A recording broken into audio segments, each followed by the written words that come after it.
Welcome to Learning Dorico. I'm composer and music educator, Dr. Scott Watson. In this video, we'll discuss creating what we're calling a rhythm chart.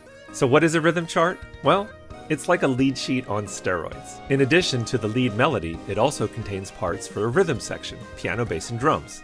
This allows us to more fully notate an arrangement and give players an idea of how it should sound. Think of a rhythm chart as a compromise between musicians who come from more of a pop tradition, where they're just comfortable having the melody and chords, and those who are more comfortable reading traditionally notated music. We'll start with the lead sheet, something we've discussed a lot in previous videos, but then we'll discuss how to expand it into a rhythm chart. Our first step will be setting up the score, adding the new players, a piano part, a bass part, and a drum set part. Then we'll actually enter notes for the piano and bass part. This is called realizing the chords. When you realize chords, you show a player how the chords might be played. Because the chord symbols will still be notated for the pianist and the bassist, they'll still be able to play freely and flexibly as they like, but it just gives them an idea how their part should sound. By the way, in realizing the piano part, we'll also take the opportunity to review how to create a new voice with stems down, as we see in some of the measures of this piano part. The drum parts will use some measures of notated beats, but many measures with rhythm/notation, because drum parts typically have a lot of repetition.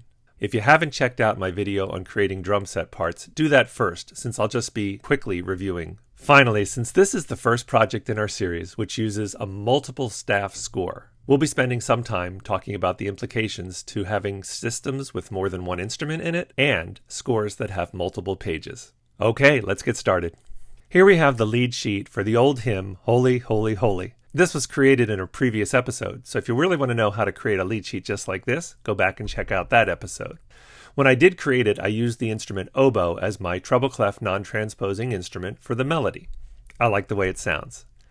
We're going to show you that staff label by going into Layout Options, Shift-Command-L, and we're going to say, let's see the staff label, full on the first system and abbreviated on subsequent systems, and apply. And the reason we want to do that is because on most scores, that's how you would have the instruments appear. So when we add the piano and the bass and the drums, we're going to see labels for those staves as well. Also, I'd like to change the instrument from oboe to a lead vocal. So I'm going to go into Setup Mode, Command 1, drop down this triangle, and then hit these three dots and choose Change Instrument. We're going to go into Singers and Lead and change. Now, one thing it did is it took everything up an octave. Let's go back to Write Mode, Command 2, and let's just select all, Command A, and I'm going to use the shortcut, Option, Command, and the down arrow, and that takes everything down an octave. So I have my lead staff all set up.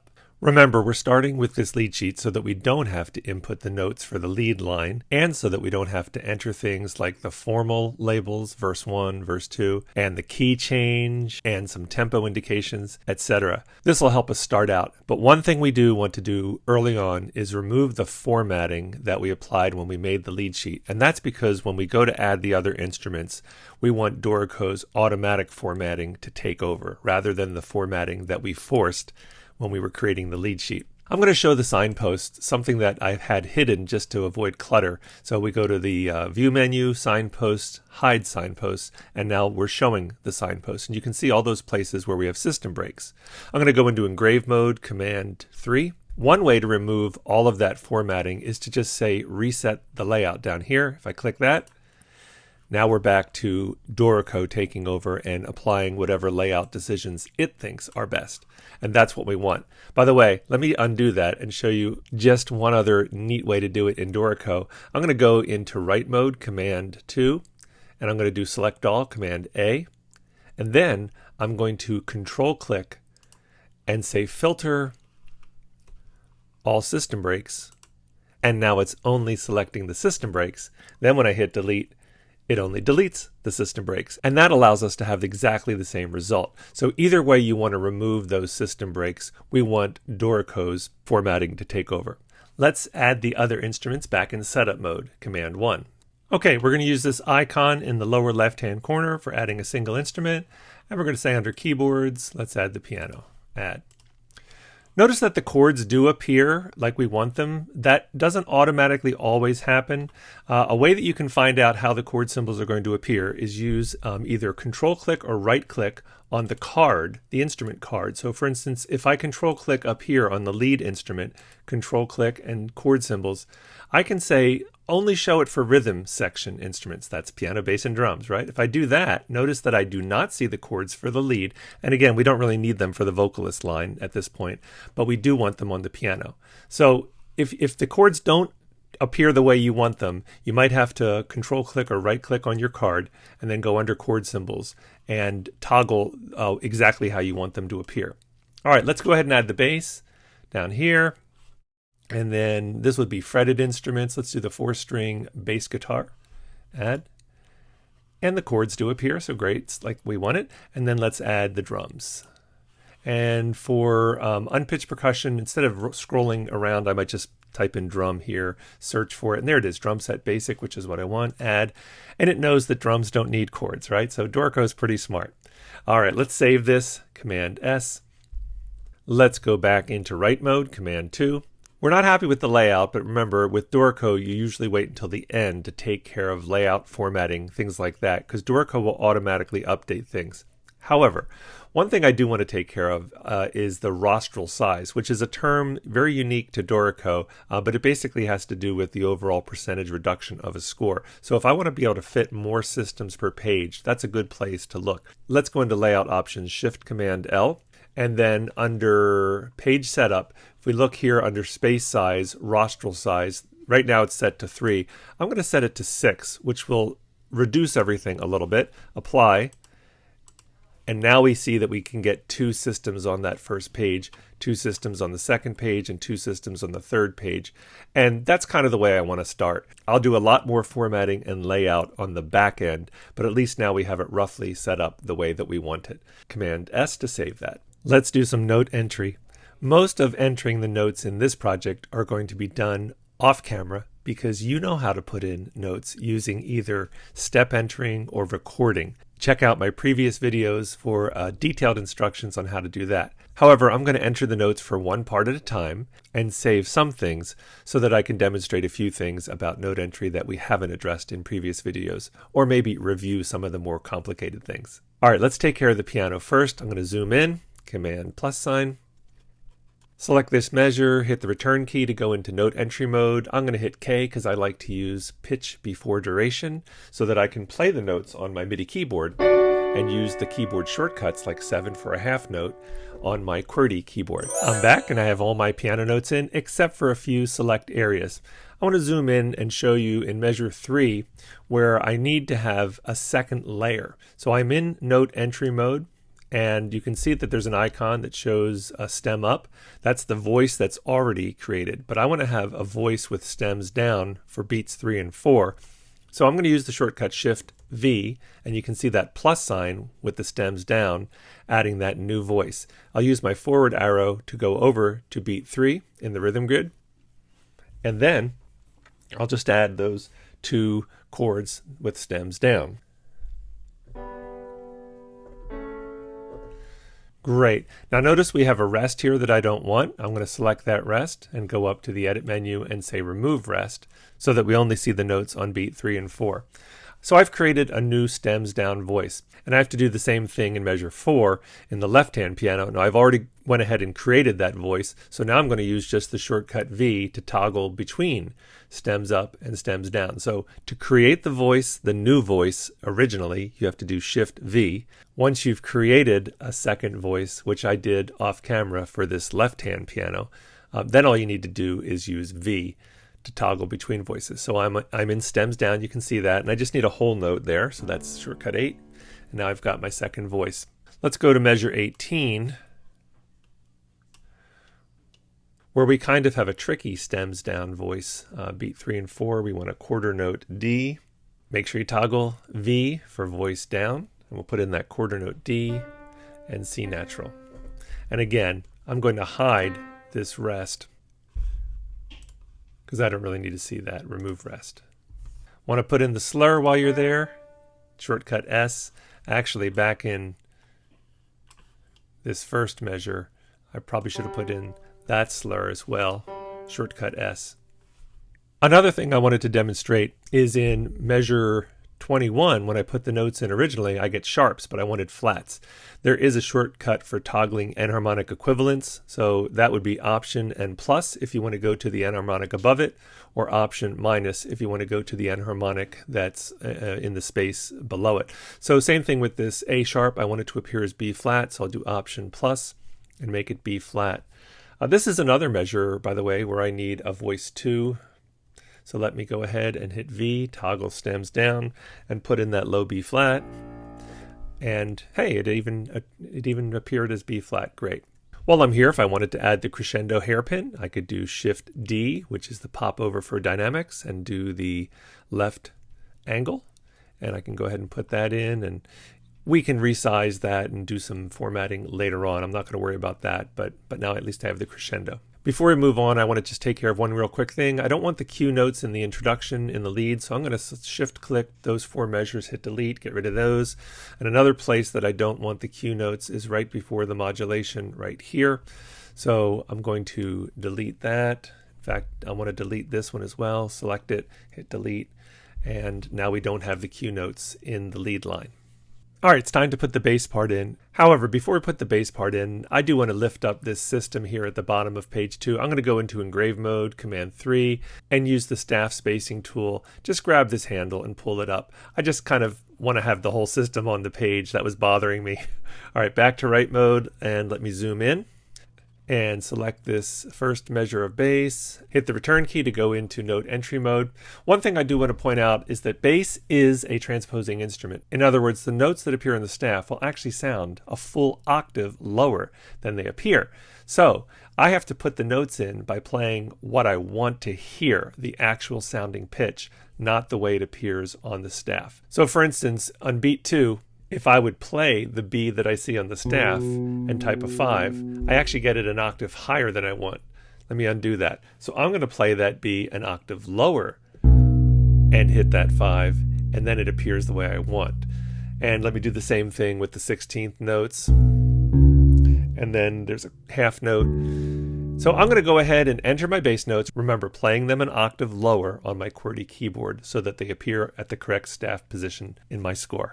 We're back. Bass parts are in. Hopefully your score's looking fantastic. Now it's time to enter the drum parts. Before we do, I want to go back to setup mode and hit this triangle and these 3 dots and choose Edit Percussion Kit. You'll remember from my previous video on entering drum set parts that configuring the drum kit before you enter the drum parts is a very helpful part of the process. So for instance, I'm going to look at the ride cymbal and see that my stems will be up, and that's great. I'm going to look at the snare drum. It says stems down. That's not great. I like to have stems up, and most conventional drum set part notation does have stems up for snare. So we're going to toggle that. And kick drum, stems down. That's good. One other thing I want to point out is for ride cymbal, the note heads are X note heads, which will suffice for almost the entire score. But in the last measure, we see half notes for the ride cymbal, where we want them to appear as diamonds, not X's. So I am going to go ahead and choose X and diamond note heads, rather than just X note heads, and say OK, and close that. And now we are ready to enter the drum parts. Go back into write mode, and let me go back to measure 1 and zoom in and hit return. I'm going to be using the note entry method that I showed you in my previous video, where I will use the up and down arrows to select the instruments. Right, so if I wanted to put my ride cymbal in, I'd toggle up to that. And then I'll use the left and right arrows to get to the beat I want. So I want to be on beat 2. I'm going to type K so that when I type the keyboard shortcut for the rhythm, it doesn't actually enter the note. Let me select 5, and now I'm going to use the Y key to put those 8th notes in. The next 2 notes are quarter notes. I'll select 6 and then Y, Y. And that's how I'm going to put all my drum parts in. For instance, if I want to go back on beat 2 and put that snare drum 8th note in, toggle down to snare drum, type 5 and then Y, and that puts my snare drum in. And then go over to the 3rd beat and toggle 6 and Y, that puts my quarter note in. Let me go back to the 2nd beat and down to the kick drum. Toggle 6 and hit Y 3 times for all 3 of those kick drum parts. Again, if this seems a little tricky to you, make sure you go back and look at that video I made on entering drum set parts. I'm going to go ahead and enter the first 6 or so measures of drum set parts. I'll meet you when I'm done. I've got my drum parts in. The reason I only put the first 6 measures in is that I wanted to take this opportunity to review 3 different ways that you can repeat measures of drums. Let's face it, drum parts are often repetitive, and we want to go over how you can have a beat pattern that you've presented in one measure repeated in the following measures. So for instance, let's take measure 6 and select that. Way 1 to copy it is probably the most conventional. You would do Command C to copy it, and then you would select the next measure, Command V to paste it. Let's undo that.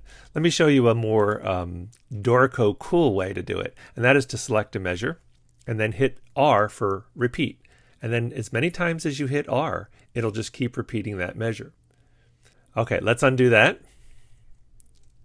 And the last way to repeat a measure is to Option click where you want to paste it. So there, and there, and there, and so forth. And you could use a combination. After doing that, you could hit R and repeat.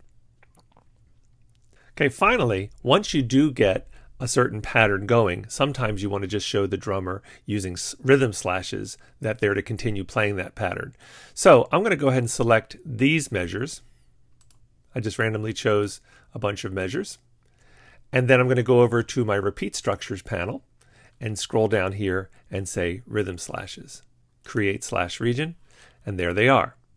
Let me undo that and show you the popover shortcut way of doing that. So we'll close this. Select those measures again, and this time do Shift R for repeat structures and type in slash. And there we go. Now all of this is in my video on entering drum part rhythms. Go ahead and finish putting in all of the drum parts to the end. And all my drum parts are in. Hopefully you didn't have too much trouble putting your drum parts in. Let's go to that last measure. I wanted to just zoom in and point out how we did need to change our note heads for the ride cymbal to X and diamond so that we could get that diamond in those half notes in the last measure. Also, while we're here, notice that the lead and the piano right and left hand have whole notes, and yet the bass guitar and the drums have some more active rhythms to the third beat. The reason I'm pointing this out is that I want to put a fermata on the last note. If I select this whole note, go into holds and pauses and select the fermata, I want you to notice where the fermata went for the bass and the drums. It went on the first beat, and that's not what we want. Let me undo that. This time I'm going to select something on the third beat, like the bass guitar. Instead of going into the panels, I'm going to do Shift H for holds and type in fermata. Notice now that the fermata is where we want it. It's on the third beat. The only thing that's a little different than I'd like is that I don't really want a fermata on the left-hand piano. If I want to hide that, that's something you do have to go into engrave mode, Command 3, and then use the graphic editing tool. And this is a little weird, but we have to sort of drag it off the page like that so that that fermata doesn't show. It's still there, but it's not going to show. Let's go back to write mode, and that's the way it'll look when we print it out. All right, let's zoom out.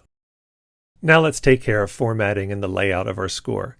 This is also where we'll do little tweaks, like if a dynamic doesn't seem to be where we want it, we can go ahead and move it around, things like that. It's also where we're going to proof the score. So even though we're going to go to engrave mode, Command 3, we might have to go back to write mode just to maybe add a dynamic or something that we missed. The first thing I usually like to do in engrave mode when I'm taking care of layout is put the system breaks where I'd like them. So for instance, using the graphic editing tool, I'm going to select the first note of measure 5 and then create a system break. From now on, I think I'll use the shortcut, select 1, 2, 3, 4, this first note here, and use Shift S, and that is the shortcut for putting a system break.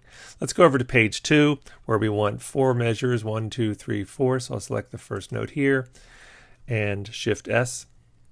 And then 4 measures here, 1, 2, 3, 4. So select the first note there, Shift S. Go over to page 3. Here we want 4 measures, 1, 2, 3, 4. So select this measure here, Shift S, bump that down there.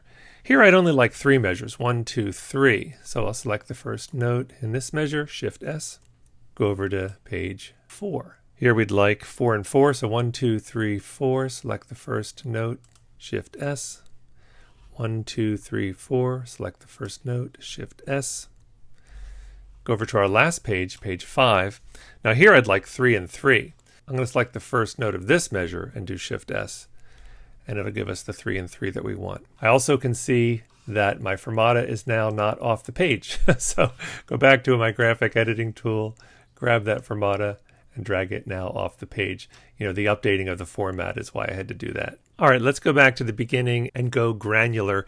In other words, let's sort of look deeply at each page and each system and just make sure everything, this is sort of our final stage. Remember, you can use the tilde key in engrave mode, like I just did there, to hide all those markers, right? Tilde key allows you to see it. I realized that somehow, I think when I deleted these 4 measures of Q notes, I also deleted my form label that said intro. So I'm going to go back to write mode, Command 2. Let me zoom in a little bit, and do Shift X, which is how I add note or rest attached text. I'm going to type intro.